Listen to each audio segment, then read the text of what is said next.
ఒక పెద్ద సందేహం. భగవద్గీత ఫలితంపై ఆశ వద్దు అంటుంది, కానీ ఇప్పటి కొన్ని విజ్డమ్ కోర్సెస్ విజువలైజ్ చెయ్యి అంటాయి. ఏది నిజం? రెండు విరుద్ధమా? కృష్ణుడు చెబుతున్నాడు, నిజానికి ఇవి విరుద్ధం కాదు, ఒకే ప్రయాణంలోని రెండు వేర్వేరు దశలు.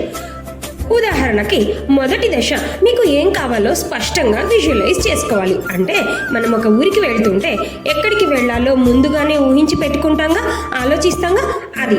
రెండవ దశ, ఒకసారి గమ్యం ఖరారయ్యాక మీ దృష్టి పూర్తిగా పనిపైనే ఉండాలి.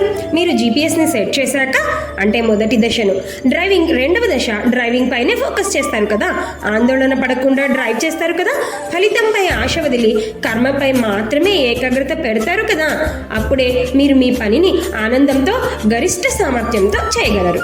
ఇదే ఫ్లో స్టేట్. కాబట్టి విజయం అనేది ముందు స్పష్టమైన లక్ష్యాన్ని ఊహించుకొని, అంటే విజువలైజ్ చేసుకొని, తర్వాత ఫలితంపై భావోద్వేగ సంబంధం లేకుండా పూర్తి ఏకాగ్రతతో పని చేయడంలోనే ఉంది అని మనకు కృష్ణుడు చెప్తున్నాడు.